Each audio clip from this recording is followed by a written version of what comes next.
Welcome to another episode of the Dibbly Dobblers podcast. I am your main host, Callum, and as always, joining me is the secondary host, director, producer, and dinner lady, Andrew. How's it going this week? Yeah, not bad. How are you? Fine. I'm tired. I've been playing cricket tonight. And I have not this week. You haven't, despite the fact you're going to be missing some because your eyes are getting zapped. They are, yes. So I'm going to miss the next month or so of indoor league, unfortunately. Unfortunately for our listeners, you're still going to be doing the podcast. Yeah, definitely. Oh. And good, because we use your house, so it'd be a bit awkward if you weren't going to do the podcast and I'm just like sitting in your kitchen recording a 1 hour monologue. I think that sounds like a beautiful thing. Yeah. So this is the last appearance on this podcast of the Gregory Pecks. The Gregory Pecks. Yeah. So that's the last time they will be cited on YouTube. You'll look less like Alan Carr next time. Oh dear. But so that's why we had to reposition the camera. We've sort of moved the angle, but I've still got my cricket shorts on under the tables. Oh, brilliant. I hope the smell isn't too bad, Andrew. I hope the deodorant worked.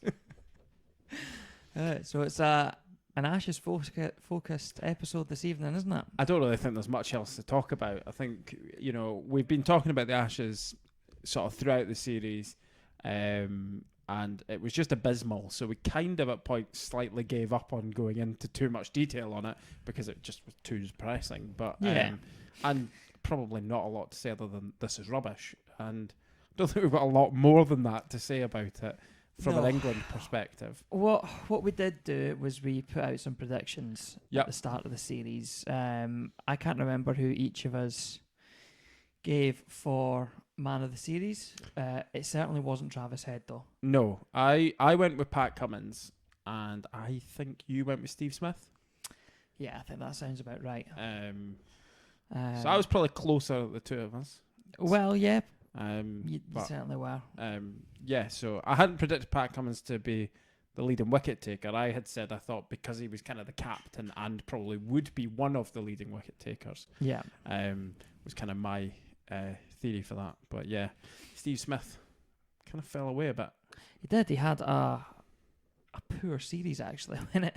He did. It's the first time in 4 years his average has dropped below 60. Now, I mean, we probably can't slag the guy off too much on that.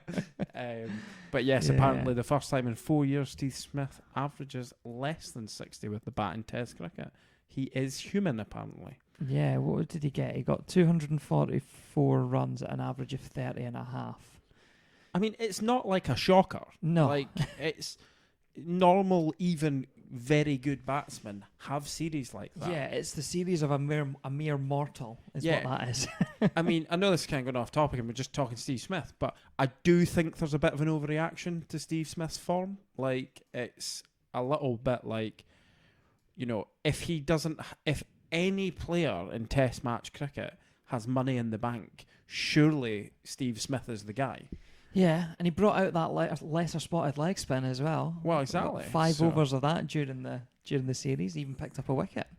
So yeah, I think it's just a bit of an overreaction. But that was a bit off topic because he doesn't even feature on our leaderboard. He doesn't. No. So we'll bring that up for those on the YouTube channel. You'll be able to see we've put the run scorers and wicket takers on the same screen now. Looking very very good, that Andrew. I like that graphic. Like that? I do. Yeah. It's good. Yeah. I like it. Good work. Is this part of your producing work? Would this be? Yes, I would say so. There we go. It's just a Google Sheet or Google PowerPoint, whatever. Oh, don't give them your secrets, Andrew. Come on now. Something you can do at home too. So yeah, leading run scorers. We've now turned into Blue Peter. Here's one I prepared earlier. So yeah, man of the series, Travis Head, finished up with 357 runs at an average just shy of 60. Yep, he swapped with Steve Smith. Well, he was still just shy of 60. Smith was over it. Well, not now, he's not. No, but he was. But still not good as, average Steve Smith. Which is a bit insane, isn't it? Yeah. If you think of it like that. It's an Australian-dominated top 5 when it comes to the everything. The runs taken and the wickets, the runs scored and the wickets taken. There's only one Englishman on each list. And if we went into many other stats, because I tried to look into a stat that wasn't like chronically depressing, like most ducks and things like that, like there just is nothing that Australia don't just utterly dominate. Yeah, I mean, that was the story of the series, wasn't it? Yep. So Head, Labuschagne, Root, Warner and Kawaja were the top 5 run scorers. Kawaja, impressive to get on there. Only played 2 test matches.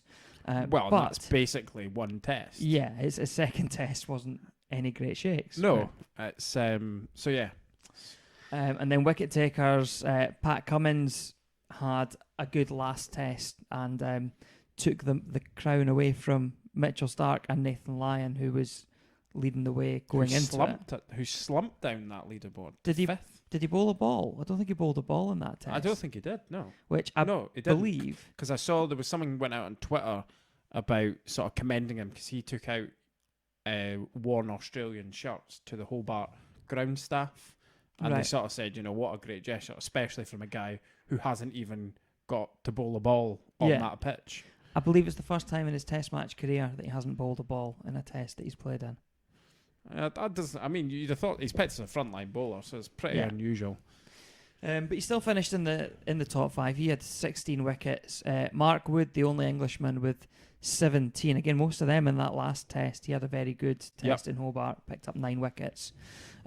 Scott Boland, 18 wickets at 9.5.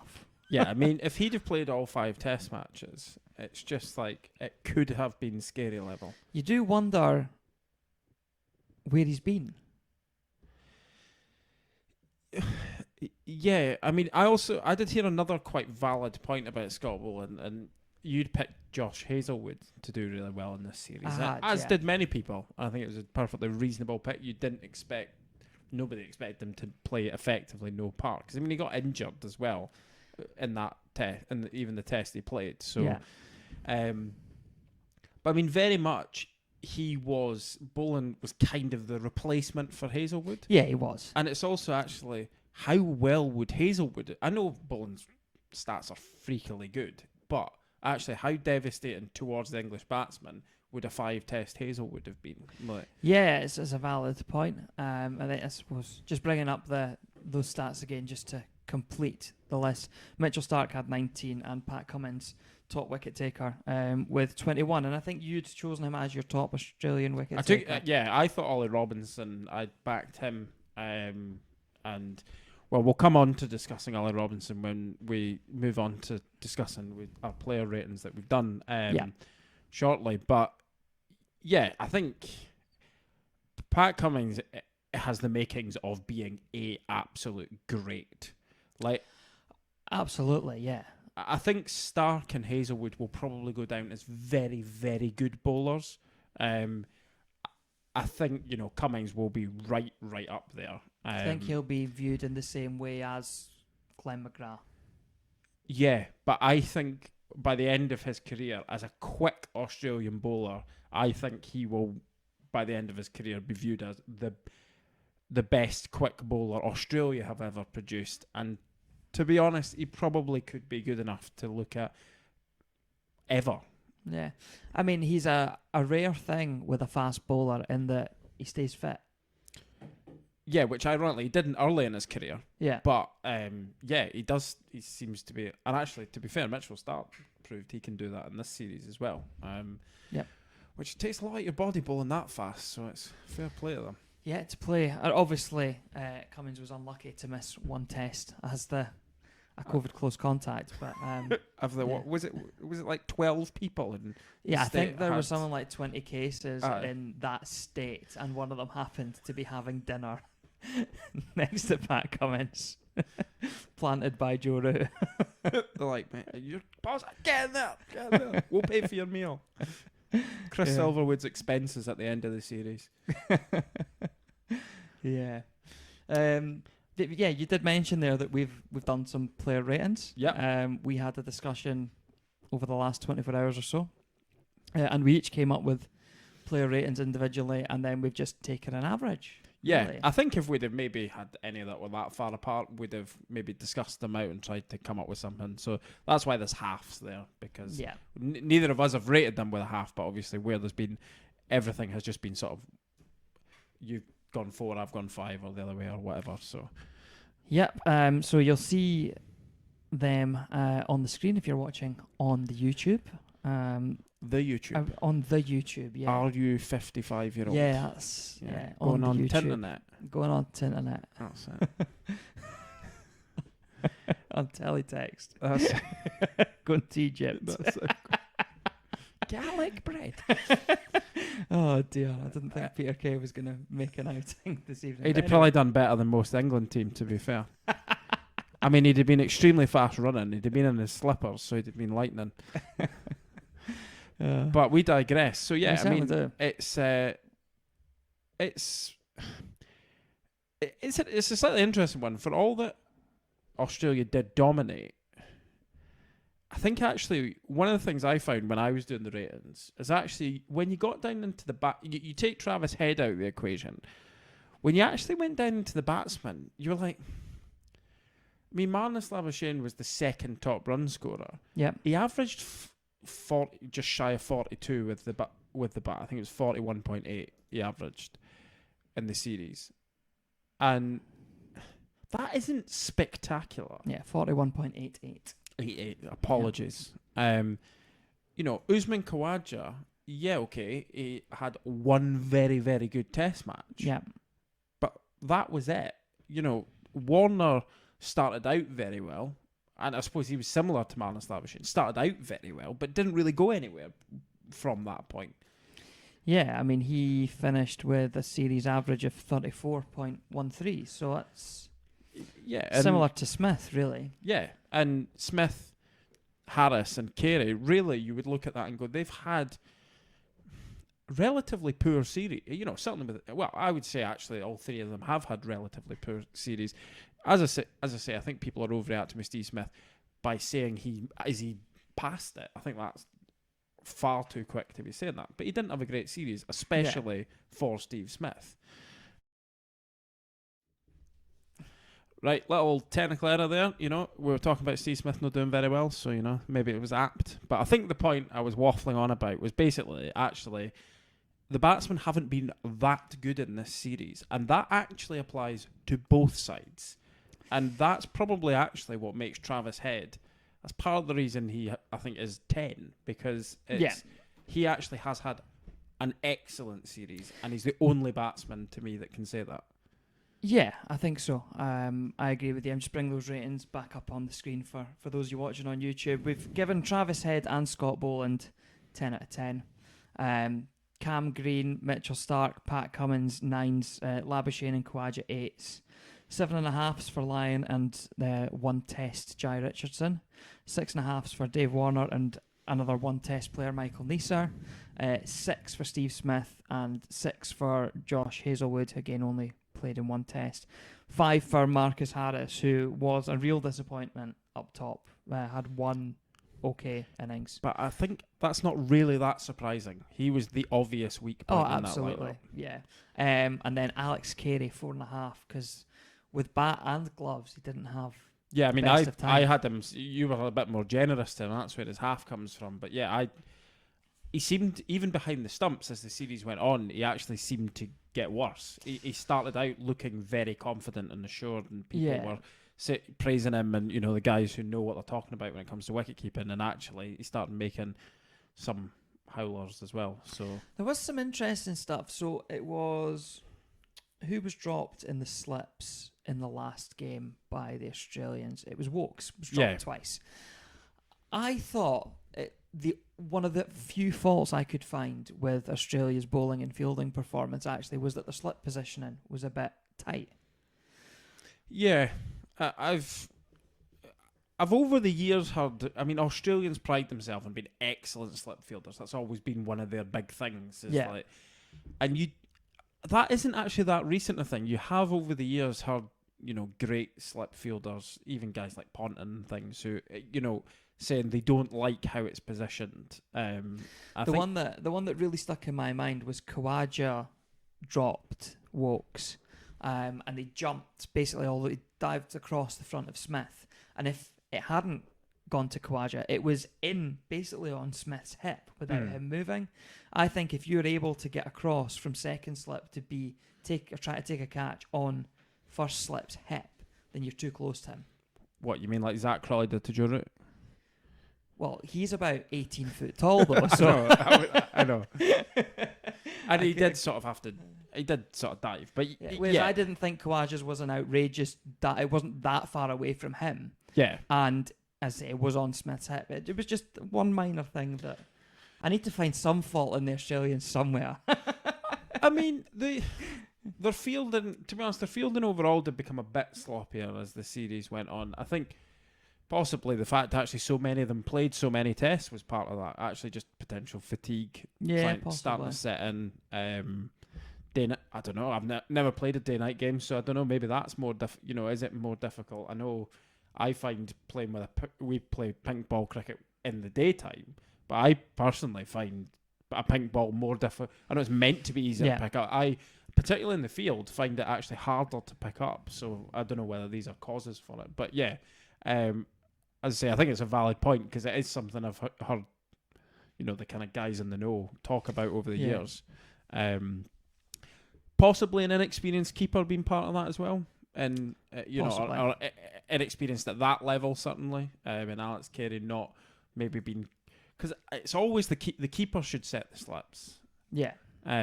So maybe that's part of the reason. But it's not like Wokes made them pay, so... No. There was a point where... There was a point during that last test where Chris Wokes was averaging more than Joe Root with the bat. And Chris Wokes averaged more than Joe Root with the ball as well. Yes, Chris Wokes played as a batting all-rounder in this series. So let's get on to the English then, and we'll go through their ratings. Johnny Bairstow and Mark Wood get the top score of 7.5, which would make you a mediocre Australian.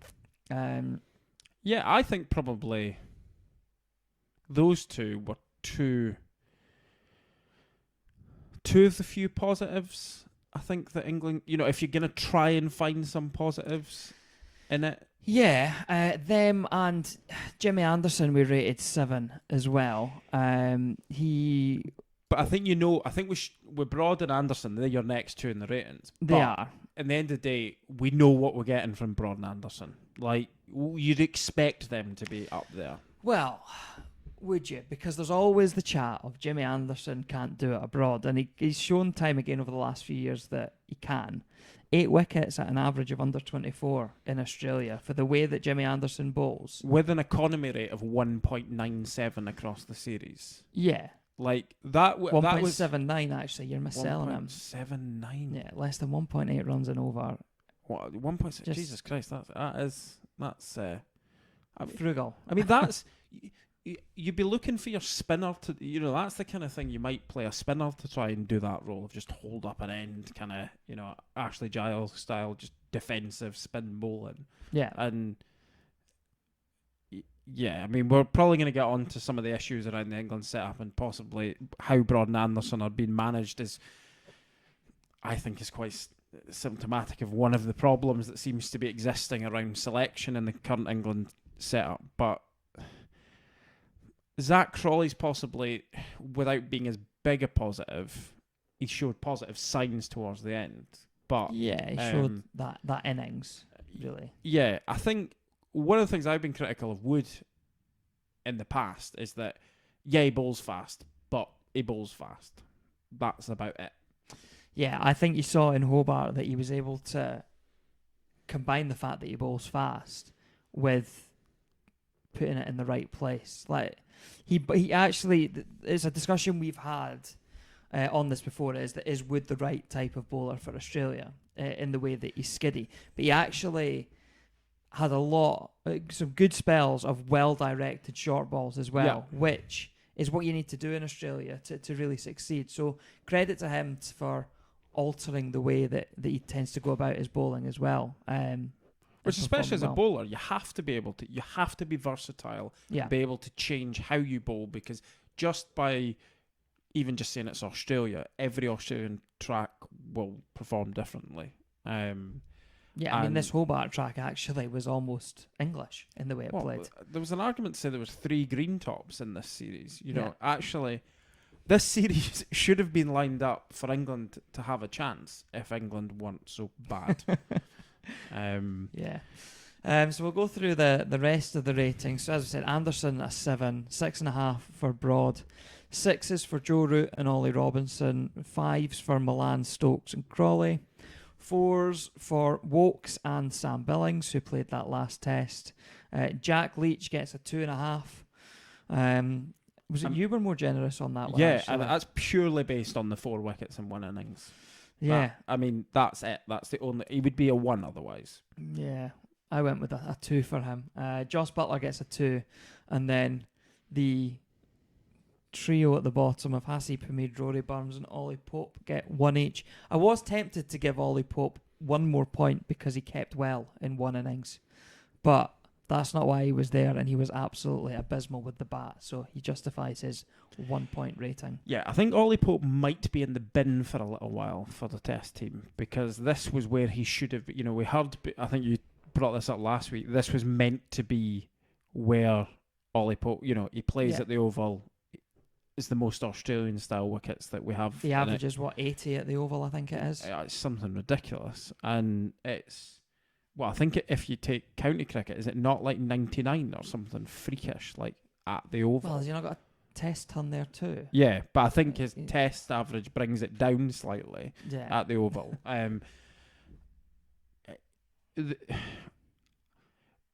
Hamid has got issues playing in Australia. I sort of said that I thought that would be the case in the start, and I think that's been proven. I wouldn't write him off so much. I think he showed decent signs in England before they came over. I'd maybe try and keep going. Rory Burns, in some ways, deserves a -10 because the manner in which he got out the first ball of this Ashes series really set the tone for the entire rest of the series.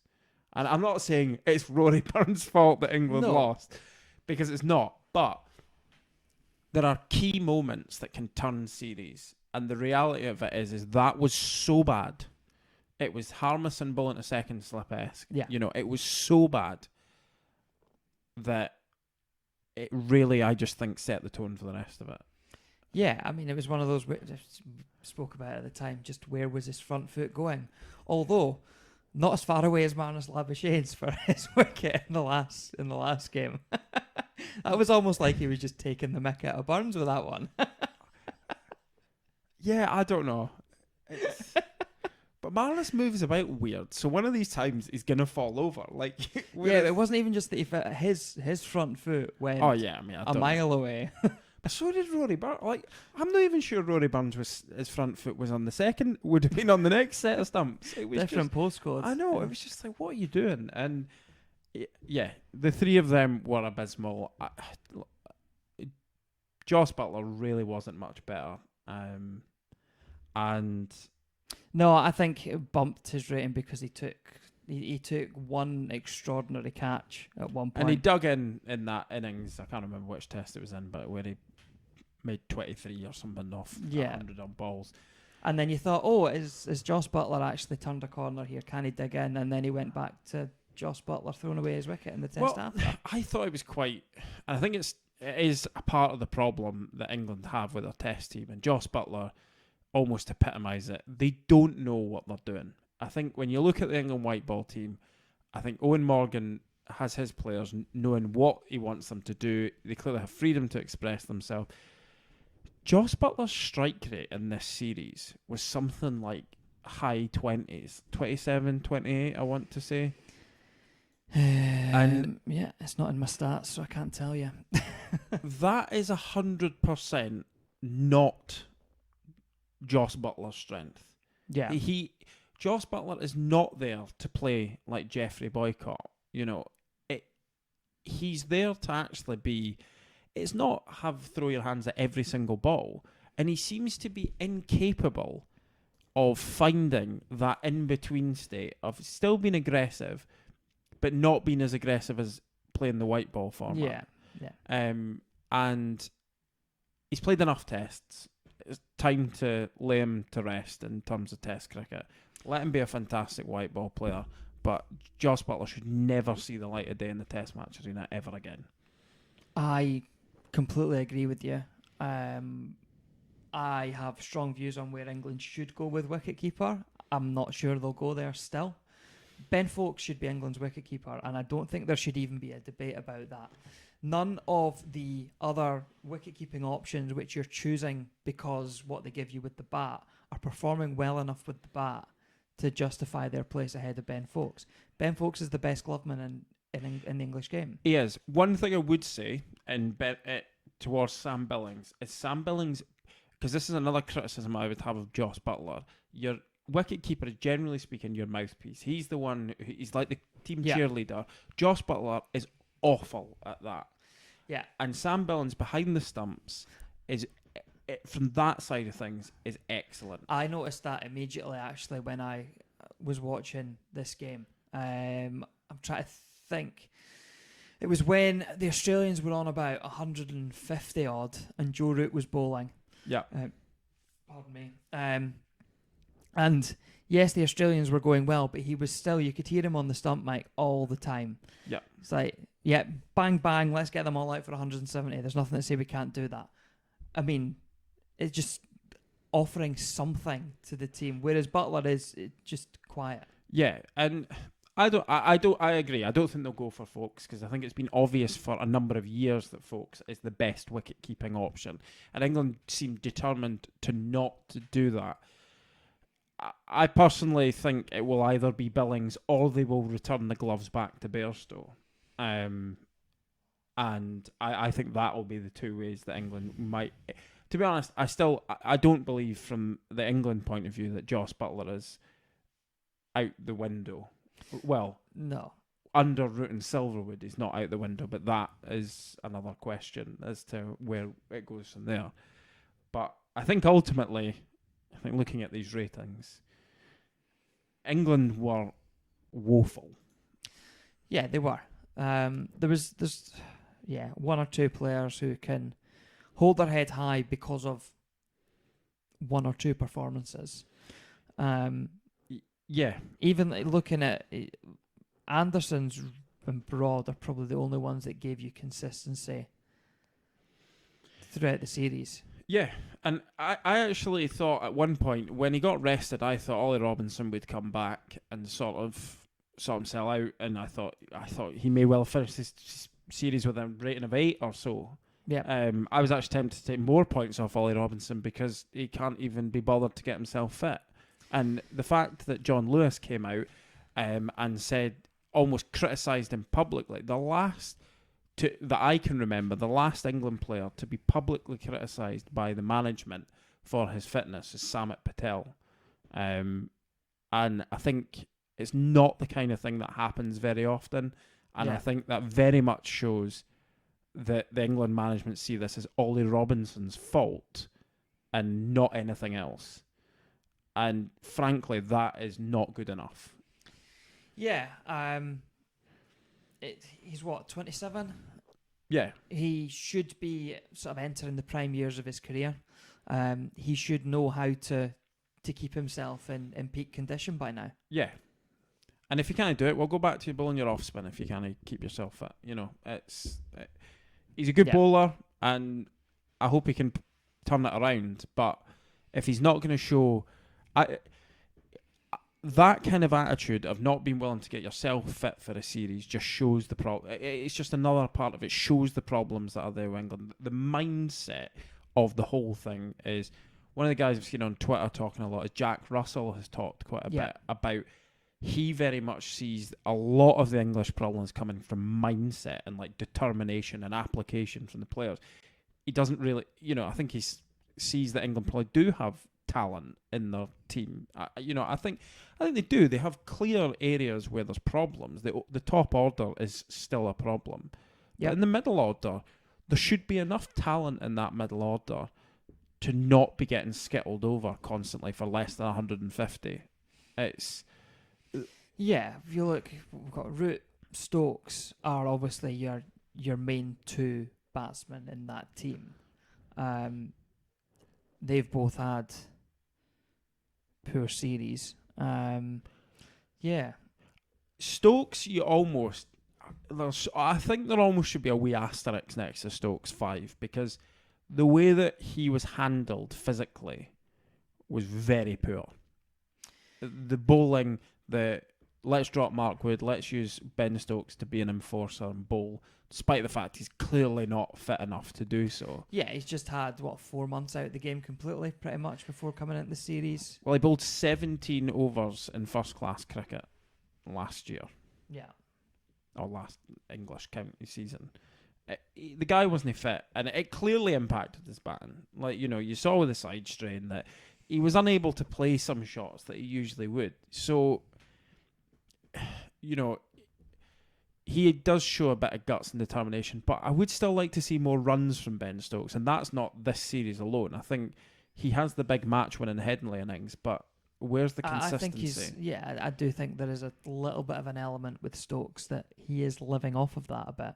Yeah. The summer of 2019, Headingley and the World Cup. Yep.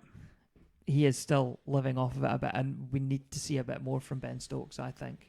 Yeah, I still think, and it's not because of this, I've said this to you, probably not during the time we've been recording the podcast, but I still believe it. I think that Johnny Bairstow is still the most capable batsman in England after Joe Root. And I think he's had his issues, and I don't know whether he's turned the corner, but he's the only one in that lineup that really deserves to be given, that can hands up go, well, I deserve to be given more chance. Because, Zach Crawley maybe towards the tail end of that series, but nobody else does. No one else deserves the chance to carry on. If they've not done it, are they going to do it? Yeah, I agree with you. So where does this team go from here? There's a discussion around the county setup, and we will get to that. I need to sneeze. Bless you, Andrew. Bless you. Oh dear. Yeah, well, I suppose. I suppose the first thing is there's probably 3 people whose heads are potentially on the chopping blocks. You've got Joe Root as captain. Yeah. Chris Silverwood as coach. Yeah. Well, now Graham Thorpe as coach, but that's something else. And Ashley Giles as director of cricket. Well, I think actually Graham Thorpe is worth a mention because he was. I mean, he's the batting coach. Yeah, you can't not be on a sugary peg after that batting performance. I suppose what you tend to see is if Silverwood goes, the likelihood is a number of those around him might not. The one I maybe get the impression might still survive it is Paul Collingwood. But yeah, I'm not sure how many of the rest of them survive that. Yeah, and that's before you get to the video that surfaced somehow this morning. Yes. Somehow leaked despite Thorpe recording it. I don't understand how that gets into the public domain from his phone, but who knows? Hacked, maybe.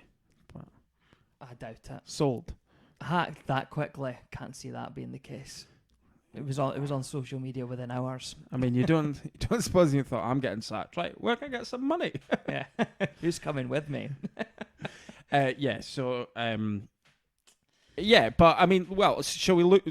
I suppose you could probably go through all the coaches at that rate, but those 3 guys are probably the main ones. They're in the 3 primary positions that impact Test cricket. So let's start at the top with Giles. I think one thing that Giles has done that could legitimately see the end of him is the decision to not have a national selector anymore and just have a head coach. Yes. I think that was... Do you know what? I could see the logic in it at the time because it is something that is done in other sports throughout the world. Well, New Zealand currently do it, and it's something that Duncan Fletcher for a long time pushed. Who Duncan Fletcher's held up as being one of the better England coaches, and he apparently always wanted this. So I suppose there are arguments for it. Not when Chris Silverwood's your head coach, though. No, I and also the fact that which come on to county cricket, but there are also 18 counties in England. There aren't that many in other countries. Yeah, so there's it's too much cricket to watch, basically, for one guy. Yeah. Yeah. And England's schedule is probably They second to India. If you take all formats of cricket, maybe a bit more than India. I don't know. I've not got the numbers to hand. Certainly play more Test match cricket than anyone else on the planet. So it's too busy. Yeah. Yeah. So that, for me, sees Giles in an awkward position to start with before you even get into how the team have performed. Well, I think there's also been an issue. I think your point is completely valid about that, but there has been a major issue during the series on the 11 players that have actually been picked to play each game haven't been right on multiple occasions. Yeah. And so him giving Silverwood that power and not jumping onto Silverwood a bit, and the fact that Silverwood came out after the second Test match and said he would still select that's the same two 11s. Yeah. I mean, I think there and then he should have been stripped of his selection powers. He should have been stripped of his selection powers on that first morning of the first Test when Stuart Broad wasn't in. Yeah. Because that was a ridiculous decision. Absolutely. I mean, he had Warner in his pocket, and again, we touched on Rory Burns and key moments. Yeah. Stuart Broad not being the first man to bowl at David Warner. That was another stupid decision and a key loss. Absolutely. So, Giles, staying, not staying? I think he'll stay. Well, what would you do, though? What would I do? I would clear house, get rid of a lot of them. Right, so you get rid of all of them. Yeah. Yeah. Right. Well, I'll be honest, I have to agree. I think I've said for quite a while, I don't, long before this series, I don't think Joe Root's the right captain. And I know there's always been this opinion of, well, who else would you go to? But I've heard that in other sports. I remember when Scotland's football team sacked Gordon Strachan, and you went, well, who'd you get that's better than Gordon Strachan? Well, actually, it's gone all right. Yeah, it's gone very well. So it's... And, I've heard that. You hear this line getting cast out all the time. Well, who else is there? Yeah. Well, you need to find somebody else because it has to be better than this situation. Yeah. Chris Silverwood, I've kind of lost all respect for the man. I don't, I hear he's a very nice guy. He kind of comes across as a nice guy. And I suppose the same to be said with Giles. And that's another issue. They're all very nice. I didn't like the appointment in the first place. It was an appointment from within, and generally appointments from within, I don't like them as a sort of point of principle, because I think when you're moving, if you've decided that a regime has passed its point, then you need a clean break. You can't just appoint from within. But did Bayliss not choose to go, though? Yes, because it was at the end of 2019, but you still saw the Test performances had deteriorated. Yeah. The ECB were making noises of, right, well, we've got our World Cup. We now want to put our focus back on red ball cricket. Yep. So a guy that was in that regime that saw that decline of red ball cricket was never the right choice. Despite the fact the ECB tried to sell this as a more red ball focused appointment, they tried to suggest that Silverwood was a better red ball coach. Yeah. And I don't know where the evidence ever was that Silverwood was ever going to be better than, to be honest, one of the world's leading coaches in Trevor Bayliss. Like, it's... I don't think it was a good appointment. I think that's been seen, and I think it's time to go. Root should carry on playing. He's still comfortably our best batsman. And I think he will. I don't think he'll... Do you think the ECB will take the captaincy off him? Because he said he wants to continue. Well... If they don't get rid of Giles, they're not going to get rid of Root. Yeah. So this is where it's interesting. It'll be... I think they'll all go or they'll all stay, to be honest. Do you? I think Silverwood goes... He's probably the easiest one. Yeah. Because I suppose Giles was a player, Silverwood, was a cricket... I can't remember if he ever played Test cricket, but... I suppose but he's not got the stature in the game that Giles and Root have. I would get rid of all three of them. Yeah, I would as well. In terms of what I think will happen is I think Silverwood will go, but the other two will remain in place. But I think they need to be I think Giles needs to start being England Test players should not be allowed to prioritise things like the IPL over playing for England. Not just England Test players, England players should not be allowed to prioritise the IPL over it. India don't allow their players to go and do lots of other things. It's like, no, you've got to focus on almost like your duty to India. Yeah. Well, England have to start taking that same approach. And ultimately, if the guys want to go away and be T20 mercenaries, well, fine. Because I tell you something, the one thing is that nobody will ever remember the T20 mercenary, whereas they will remember the guys that did well in international cricket. And it's still the pinnacle for any player. I would clean house, but I kind of agree with you. I'm not sure whether there's strong enough leadership from above. I see that the suggestion is that the new chairman is going to be Andrew Strauss. Yeah, but I don't mind that, I have to say, because I think that... But is he not part of the regime? No, I think that at the point that Strauss was there, it was sort of moving still in the right direction. I don't know. He was the one... He certainly did great things for the white ball game. And in isolation, I don't know if it's a problem. What I think I would have an issue with is if you keep Giles... You all of a sudden then bring Strauss in above. You've still got Root as captain. You go, well, this is kind of what we've had. You need a change.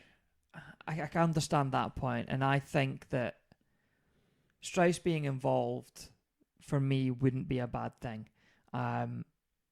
Giles probably has to go though for it to properly work. Yeah, no, and I'm happy to sell on that sort of. Yeah, in isolation, Strauss is fine. But it's the bigger picture of it is where I maybe have more of an issue. But right, so I think to discuss coaches is a bit in depth, and who replaces Giles is probably not a worthwhile conversation either. But on the basis that we're both saying Root should go, where do you go at that point?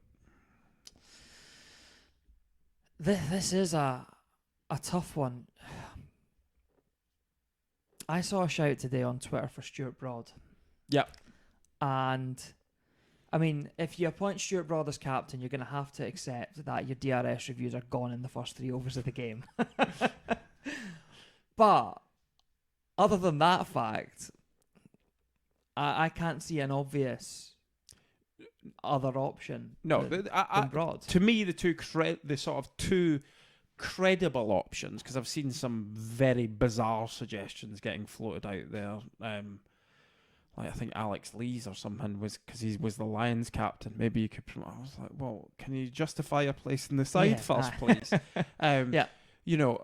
It's either Stokes or Broad for me personally. And I think Broad would still be an element of a caretaker until you can find the next guy, basically. The next guy. Stokes doesn't want it. He said he doesn't want it. I think Stokes also needs to maybe have, he's been laid off not so long ago with sort of mental health issues. Yeah. He's got physical issues that he's going to need to go away after the series and rectify. Yep. I think I actually wouldn't be opposed to saying, let Stokes have a year. Broad, take it for a year and we'll re-look at Stokes. It might be somebody else by then. It might be Billings comes in. He's got captaincy experience. It might be Billings comes in, plays in the West Indies, does really well, comes back in, plays in England, does really well, and actually go, no, actually, we like the positivity he's bringing to the game. Let's give it to him. Or another. Yep. The other one that seems to be touted as a slightly credible option out of some of the weird and wonderful ones is Rory Burns. But because of his captaincy experience at Surrey. Yeah. But the guy doesn't justify a place in the team. So it has to be somebody that at least has a fairly solid standing. I know they've rotated Broad out, and that would have to stop. Yeah, I think there are only 3 players that justify their place that are not Root, and that is Stokes, Broad, and Anderson. Broad and Anderson obviously have been rotating. Maybe you give it to the both of them. Co-captaincy. Co-captaincy. No. We're just stopping recording the podcast now. No, Anderson for me he's too angry to be a captain. Even at his advanced years, he's still too angry to be a captain. Yeah, and I don't think that's who Anderson is, and I think that's fine. But you hear Broad actually when he speaks. He's done some commentary work, and he's been at points he's been quite vocal as a player as well about some things. And actually, I think he seems to show some good leadership qualities. I think in 10 years' time, you'll look at Broad as the same way we currently look at Atherton and Hussein in terms of a broadcaster. I could well see him being the next one to step into that. Yeah. And hopefully Rob Keel have left by that point. So, please. So I have to be honest, my view on it is Broad. Yeah. And as I say, it would be a sort of, it's not a long-term appointment. I actually think this is one side of it. From purely the test team, we're going to go into a conversation about the domestic structure and things like that, or the domestic side of things.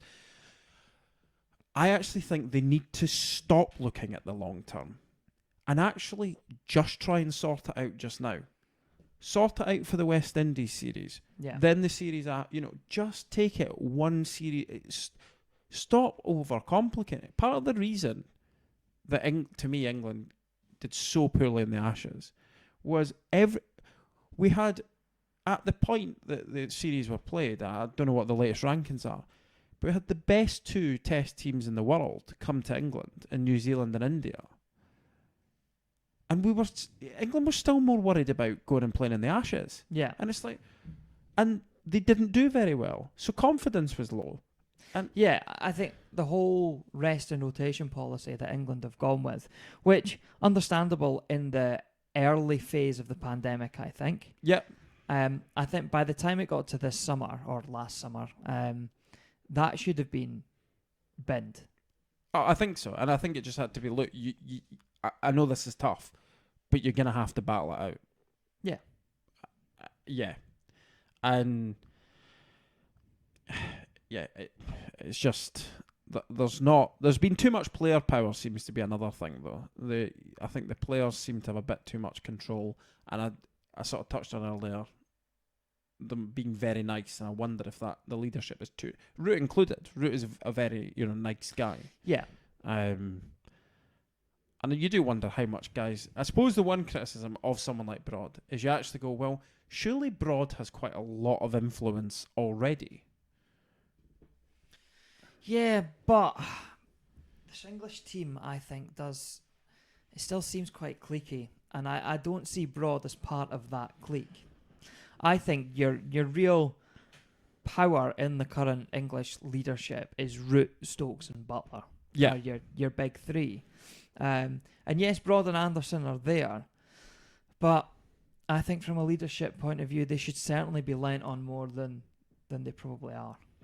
Yeah, because I actually think particularly Jimmy to be, at some points, especially in 2021, 2022, that's what I'm now, there has been times he's been, the camera's kind of panned onto him, and he's kind of looked a bit like, what is going on? Like, it's just, and maybe that shows that, actually they're not quite as involved as they certainly should be. I mean, that's ridiculous having a guy of his experience who isn't, whether he has a title or not, he should be part of the leadership team. Like, I mean, you've got two guys who've got the best part of 1,200 wickets between them. I don't know don't know what they're doing, quite clearly. Yeah. Right, well, we've waffled on a bit there, but I think we're thinking Stuart Broad, new test captain, and get rid of the rest. Yeah. Sack the board. This is a mammoth episode, by the way. Oh, we've not even got into the meaty stuff yet. And what we at, Andrew? We're at 45 minutes? Pretty much. We're at 36 minutes of post-technical issues, and we have 12 minutes before it. Excellent. Well, did he fall asleep? Buckle in.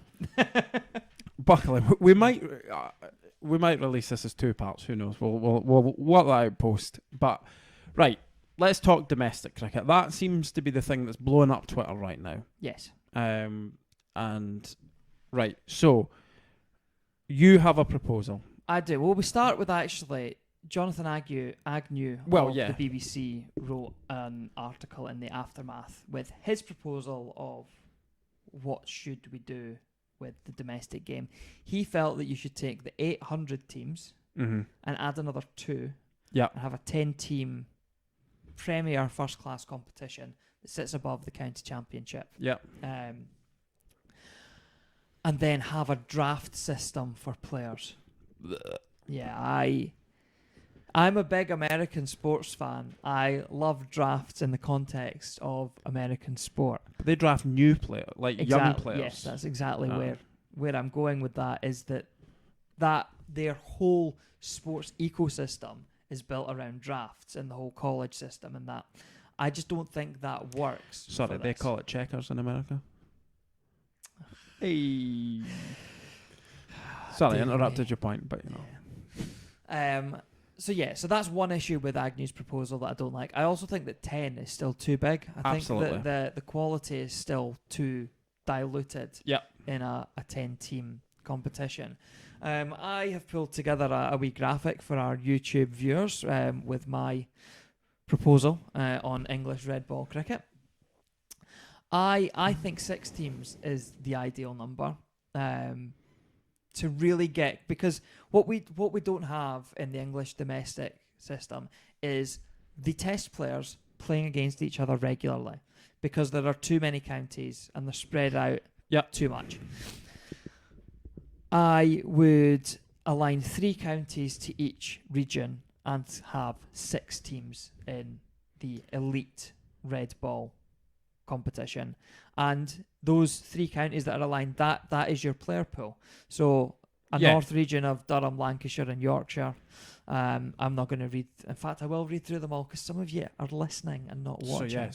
You must. So north, Durham, Lancs, Yorks. A Midlands north of Derbyshire, Leicestershire and Nottinghamshire. A Midlands south of Northants, Warwickshire and Worcestershire. London will include Essex and London along with Middlesex and Surrey. Southwest, Glamorgan, Gloucestershire, Somerset and Southeast, Hampshire, Kent and Sussex. My proposal is that they would play 2 rounds of fixtures against each other and then a final between the top 2 in the division. And crucially, the games played through the peak of summer, played from June to August. And so from June to August, you would be exclusively playing first-class cricket? Yes. Right, okay. So I think June to August, that gives you time to have... I'm trying to think what... Actually, now I'm thinking it through. The 100 comes afterwards. That can be played immediately after the end of the first class, I think. Okay. So, one-day cup... Yeah, that is now my thought of where does the 1 day cup sit. It would have to be a season opener. It would have to be. Really. It would have to be, you're right. So you'd be very much splitting up. 1 day cricket is this tranche of the season. Yeah. First class tranche, 100, and I'm assuming the T20 blasts. So what are you doing? Are you agreeing with Agnew that do the counties, is there still a county structure below this? Yes. Yeah. So the county championship still plays. Yep. And it plays sort of across the same time, really. Or you could mix that up and have that starting a little bit before this to give at least guys a shout for getting within it. Well, I suppose if you didn't, it would depend. You'd have to restructure it if you wanted it to play at the same time, because obviously there's more fixtures. You'd probably have to go to 3 divisions of 6 or something to get. Yeah, 3 of 6 probably works, which is what they had. Oh, they had at the back end of last year. Yeah, but then that weird thing. But it worked to start with, and then went weird. So, yes, it did. Right. Okay. So I'm trying to think if I've got any other points. So where would it be a case of? You've got 10 games, so let's just say the North. Is it 3 at Durham? You know, 3 at each ground. Well, they're hosting 5 each, 5 home, 5 away. Oh, so and you would just rotate. So you've got 3 counties in each region. Every third year they're only hosting 1, and the other years they're hosting 2. Right. Okay. I mean, I suppose you've got a test ground in each. There's at least a test ground in each thing. That is another option you could take. The only issue that you potentially have with that is that it's another 3 first-class fixtures for these grounds to host. So do the counties that then play at those test grounds, they're forced to play at their out grounds more, or their ground staff have got a lot of work to do, particularly if they're hosting a test as well. Yeah, but I suppose if you... well, I suppose maybe... Right, so that's your proposal. I suppose I've not got a graphic to put up, so I have a somewhat similar proposal. It's not completely a million miles away. I would personally go 8 teams. I'd more or less align it with the 100. I did have them all written down, and I would have actually grouped or what used to be the now national counties or whatever they are. Yep. And I would have sort of tried to group them together more as wider groups.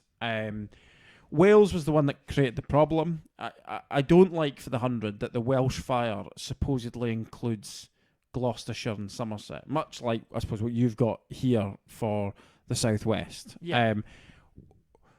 To expect people from Somerset or Gloucestershire, and then you're really talking the whole Southwest of England at that point, to follow Welsh Fire, I don't really think that's realistic, to be honest. Yeah. I agree in that 100 context. In the 100, but my proposal is basically you have the 100 teams, and what you might do is you may opt to rename some of the 100 teams, dropping, like you might rename like Manchester, Birmingham, maybe not make them so specifically about a certain city. So my thing was, roughly speaking, it was like the Northern Superchargers, so Yorkshire and Durham, but then they would also have affiliated into them, like Northumberland and Cumbria, and Cumbria, and like you'd have the Manchester Originals team, but they'd have like Cheshire and Shropshire and Staffordshire, and things like that. So I would see a realigning of it. I would make the Southern Brave. I'd still have it at Hampshire because you've got Southampton as the test ground there. Yeah. But it then goes west rather than going east across to Sussex.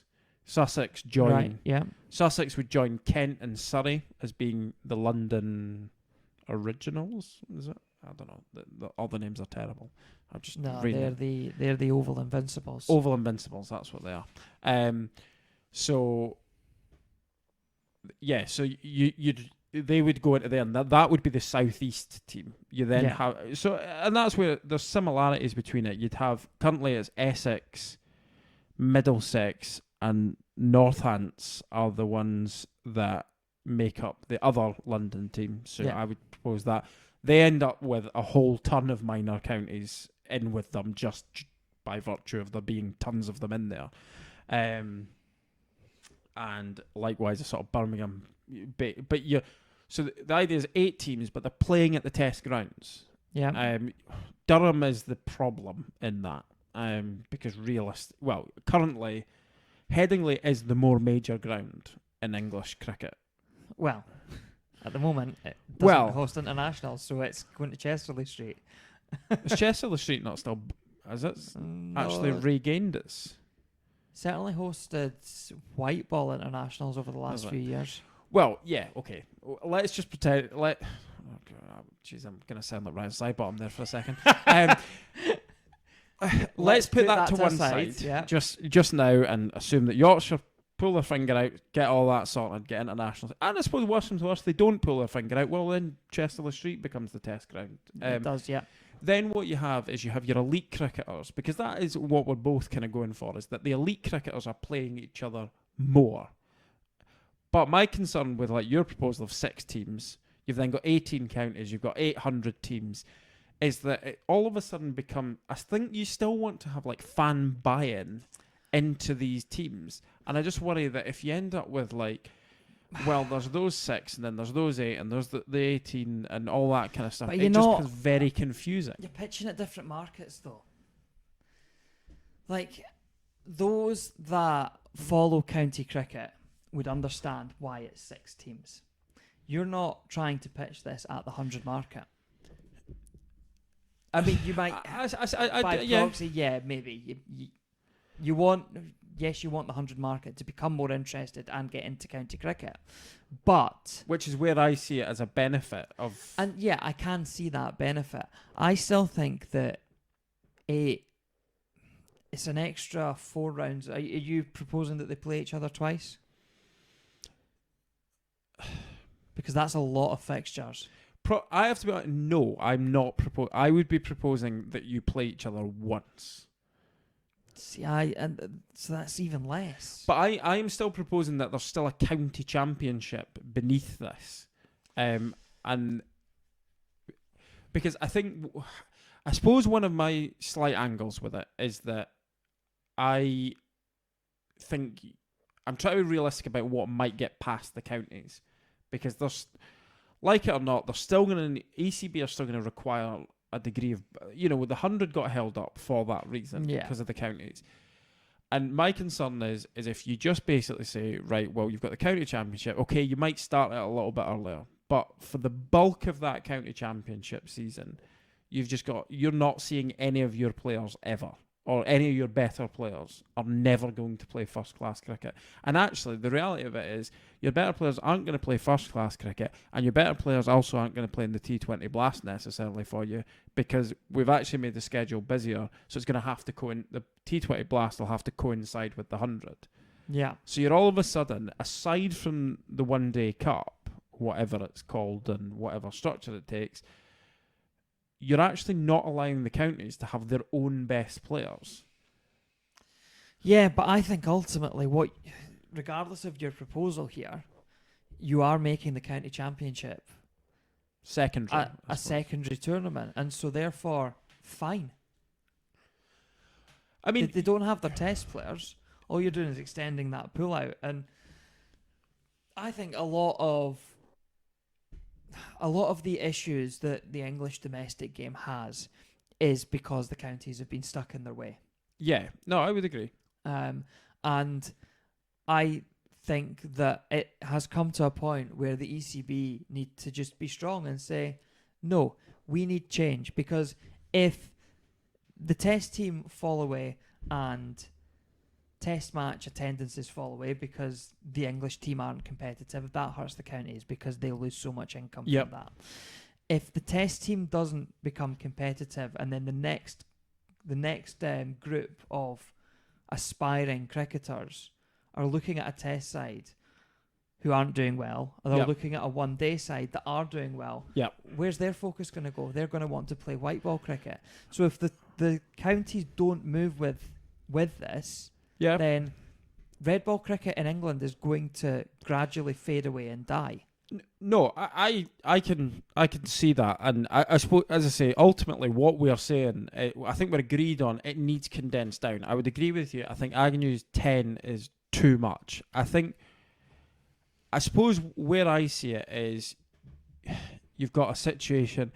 I suppose take Scottish cricket just now. You've got the Western Warriors, you've got the Eastern Knights, and you've got the Caledonian Highlanders, or the Cali Highlanders.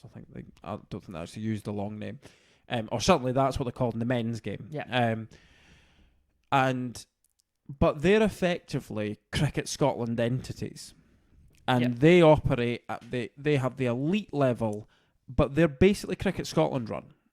The clubs, which, there is no counties in Scotland, so it's the clubs are the sort of same scenario with the counties. And I think, to be fair, I think at times Scottish cricket suffered from this. That Scottish, and actually it's probably going through a period just now of being stuck by it, because the clubs don't want their prestige to be diminished, with probably some changes that need to happen for the regional series, like it potentially being played on a Saturday instead of, and things like that. So ultimately we're saying it's elite, but it's just, as I say, I just worry that even from an administrative point of view, I just see the 8 of, I'd actually be for your 6 if they didn't have the 800 teams. And I can see your point about, you're trying to go for different markets. But it almost becomes those 8 teams are the ECB ran clubs or teams or whatever the decision was taken upon what they were actually settled as. And as I say, I just worried because you end up with the Northern Superchargers have a coach for the 100, but then and the Manchester Originals. I get so confused about what the blooming names are. They've got a coach, but then the North has a coach. Like, so all of a sudden the ECB are probably trying to organise 3 different coaches. Where actually, wouldn't you want to anyway? Because the coach that you're attracting for the 100 is one of these guys that goes and coaches in white ball tournaments around the world. You want a red ball specialist coach. Red ball specialist coaches don't exist. Well, maybe that's another part of the problem. Well, maybe it is, but I suppose maybe I am trying to tie them together too much, and I suppose the problem is the 100's got, and the 100 has the draft, so yeah, I suppose maybe fair enough. You're not going to have the same player pool. No, that's a fair point, and then having the continuity of a coach, therefore, is lessened and all that kind of stuff. So yeah, no, I can maybe see it. And one of the problems I have in my proposal that by going, well, Wales are on their own. Well, Wales just turn into Glamorgan, and then all of a sudden Glamorgan, despite never being a very strong county, have this bizarrely elevated status. Yeah, they basically have their first 11 playing in this elite one, and then it's their second 11 in the county championship. Because they lose everyone. Yeah, because I think actually under these proposals, another thing that I would say, whether it's my 8 or your 6, and there are parts of your 6 I do like, I'd scrap the second 11 championship. Because at the point of, if you have, so if you say, let's just say actually, yours creates less of a headache for 6, so we'll just go with that. So you're probably going to have... And it's the better idea as well. Well, I mean, that's absolute tosh, but anyway. So... We'll go with, what, a squad of 20 players? 18? Nah. Yeah. Right, so, just for easy maths, let's call it 20. 120 players are all of a sudden taken out of the county championship. Now, you'd probably allow for players to be released to play down in the county championship, but... I think absolutely you would. Once your 11's named, everyone else should be released. But to be honest, right, even forget the squad, right, in theory... When the elite competition has been played, your 66 best first-class players are now no longer in county cricket. Yeah. Because one thing, if you have 6 teams, I would not allow overseas players. Because I can understand that. There's kind of 2 sides to it. One, actually, the English players don't get to go and just play all over the world because most of them don't allow overseas players to come in. Whether as a strict rule or just culturally, they just don't allow it to happen. Because Australia, you can have them, they just don't tend to. Although I did notice the ECB have written to Cricket Australia and said, is this something that we can explore? Well, I know certainly from a conversation I'd had on an Australian podcast that involved Ricky Ponting, the view was, yeah, we'll take your test players, but we don't want anyone else because they're not good enough. And you're then displacing good Australians for mediocre English players, which I think is actually a perfectly valid point. But the other thing is we keep giving Australians exposure to the top English conditions. Look at Marnus Labuschagne. Look at Travis Head. You know, if you're saying this needs to be the elite English players against each other, it needs to be the elite English players against each other. No overseas. To me, especially at 8, you could maybe go. Well, there's one. You can have one. Yeah. 6, no. I think you have to have only domestic players. I agree with that. Because you need to give this. You need to have that large pool of players who have the exposure of playing against the best domestically regularly. Yeah, but my concern is if you take 66 players out of the county championship. Yeah. And it's going to be more than 66 because you're probably going to have 12, 13 stay with, much like when England are playing a test match, there's 12, 13 get retained and you might let the other 4 go away and play. So you're going to have 80 odd players out. So therefore it's basically second 11 players that are going to come in. At that point, how bad is the second 11 championship? Yeah, but it just... I guess I can understand your point on why you would potentially do it, but if the counties have the numbers to carry a second 11 championship, but I don't think my point is I'm not sure would they have the numbers. Do you have the coach? Do they carry a bigger squad because there's a new revenue stream has come with this county this new elite championship? But is there a new revenue stream on to a major scale? Is there, as you say, you're not doing the 100. You're not appealing to this sort of mass market kind of thing. People don't go and watch first class cricket, and I'm not really convinced that would change whether you got 6, 8, 10. Yeah, no, it's a valid point. Sky might give them a bit more money. They might, on Sky Cricket, you might be able to red button it and watch any of the 3 games with. Yeah, I just think that the second 11 championship is still an important pathway. But I suppose where I'm looking at it, do you take your national counties championships that are there, formerly minor counties? Do you almost try and push some of these academy players that can't find any game time? I just worry I'm not familiar with the minor counties or whatever it's called. Do they play 3-day games? So they play 3-day games. Yeah. Right. Okay. And there's about. On the basis that they play 3-day games, actually, I can buy scrapping the second 11 because it's because the pathway still exists for multi-day cricket. Yeah, and I just actually wonder if the ECB might do themselves a little bit of favours by, again, trying to think about getting it through. You might not get the county buy-in, but if you get all the national counties buy-in, they see that's a benefit to us because they're going to get stronger sides. Yeah, they're gonna get, and I suppose this was part of my thinking with this 8 teams and sort of try to base them in regions and actually taking the national counties teams in is actually what you do is it almost becomes like tiered. Yeah. So it's like all these people exist within that region, for want of a better word. You've got your elite team, you've got your counties still, and then you've got and it's almost like it's the Australian grade system, isn't it? Basically. Yeah. And I just worry if you have an elite level, you've got a county championship, you've got a second 11 championship, you've got a national counties, it actually becomes a heck of a lot of multi-day cricket going on. Yeah, but how much of it meaningful is... Agree. That you get rid of the second 11 championship. And I suppose another thing I see with an advantage to the elite that we sort of touched on coaches is actually by putting... I would be quite keen to see English coaches coaching these elite teams as well. Because to me, it's a training ground.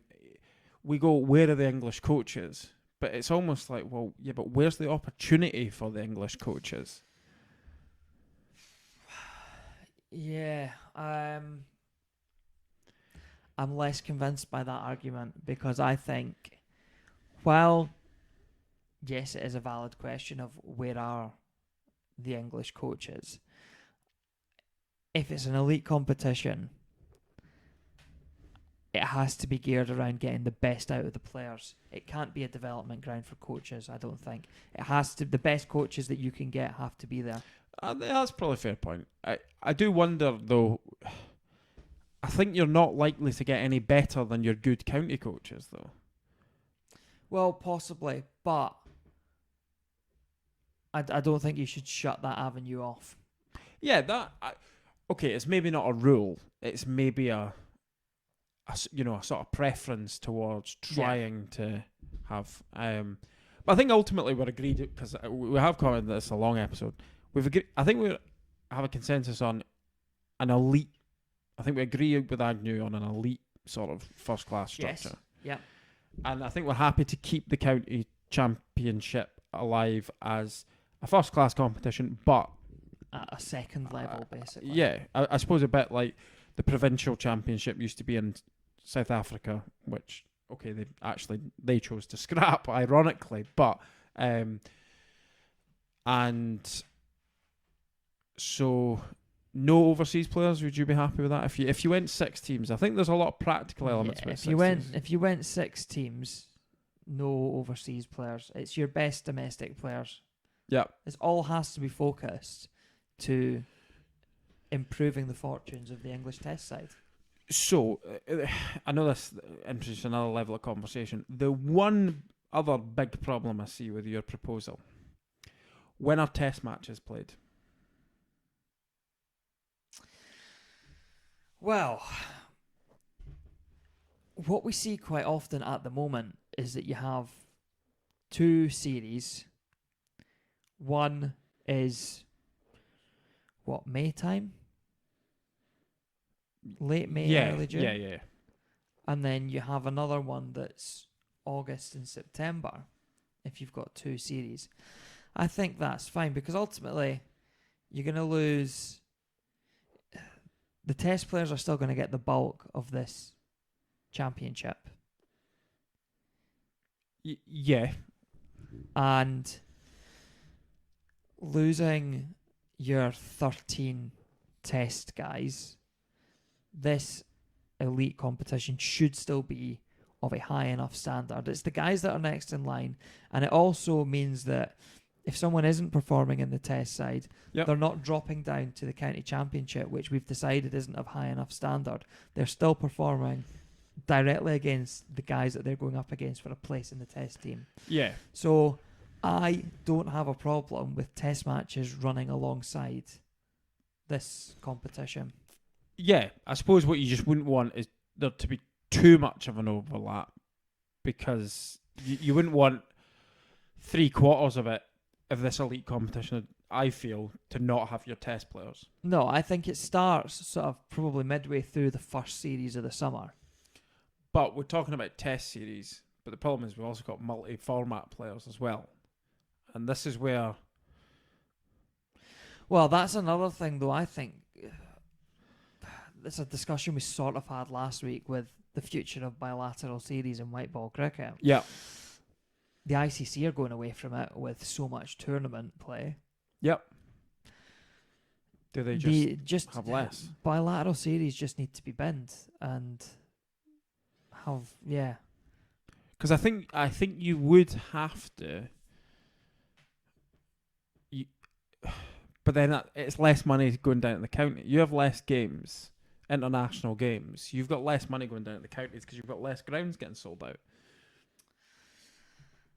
You've got less money. It's not just about the counties. You've got less money going into the game overall. Yes, that is true. And I do just wonder if that's...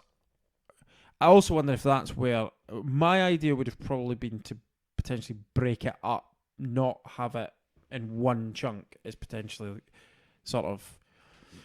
if you had a couple of... Say, 2 early season... If it was 7 games, 3 mid-season, 2 towards the end... Just more because it's kind of spreading it out. It means if for whatever reason you need to move Test series or it needs to sit in a different place, there's almost always that elite cricket as a sort, and you could almost be trying to run that cricket up into that Test match series or whatever. I think that's just because scheduling is clearly a problem. It is. There's too much cricket at every level actually for everything to be smooth in terms of how it works. And I suppose actually that's where one issue of, yes, while there are still multi-format players, I suppose once upon a time England kind of just had a team, and all countries just had a team. They didn't really, and actually now, whereas you might have had 15 players pulled out, for large parts of the season you end up with like 25 players pulled out currently. You do. Yeah. And I don't know how you get around that, but elite, smaller competition for elite first class cricket. Yep. Feel like it's the way to go. I think. Do you think there's any chance of it happening to finish us off? Yeah, I think. Yeah, I think the momentum behind it has now reached a critical mass. Actually, where I think I don't know when we'll see it. Like, it's not going to be for the summer of 2022. Oh, absolutely not. I don't think it's going to be for the summer of 2023 either. But 2024, maybe. Yeah, I think there's clearly a lot of pernickety little bits, niggly bits about this that the ECB are probably going to effectively have to pay the counties off to allow this to happen. They're going to need to try and find some way to get more money to give to the counties. Yeah. I feel like is the only way that that's going to work. So that's going to take a bit of time, and they're going to they've already got tours arranged and things like that. So they're going to have to, for scheduling reasons, they're going to have to take a bit of time for that. But I think it will come. I'm not even that confident it will be in 2024. Is my word. Yeah, it was my 2024 was a maybe. Yeah, it's one of these. But I think in 5 years' time, there will be a Premier first class competition. Yeah, or do you bin counties? Or like some county, that's possibly, but that's a total nother chat. Yeah. So let's not open that can of worms. Yeah. We're at an hour and 20 minutes on this episode. Well, I apologise to everybody for listening to us all ramble on about England and their woes. But as always, let us know on Twitter what your thoughts are, or on the comments below if you're watching us on YouTube. Yeah. Let us know what your thoughts are on the English domestic structure. Would you keep it the same? Would you change it? Do you agree with an elite competition? How did you feel? Were we too harsh on certain players? Were we not generous enough on others for our Ashes player ratings? Let us know in the comments or at DibDobPod on Twitter. Remember to like, subscribe. Hit that notification bell is apparently the other thing we have to say on YouTube. All right. Yeah. Do it. Hit that notification bell so that you know when we send out a new video. Hit that bell. Yeah. That was what my kids were telling me. All right. I was going to say, I feel way too old to be saying hit that bell. But if that's what the kids are saying. Yeah. So, like, subscribe, have a chat with us. And I think another thing is just, if you can give us a share, whatever social media platform. Well, we're only on Twitter, so not whatever social media platform you're on. Well, if you want to post it on Facebook and tell your friends on Facebook, then well, yeah, because they can come and watch us on YouTube. So it would be great to have some more listeners or watchers or whatever you are. Yeah. So. And we'll speak to you next week, maybe. I don't know.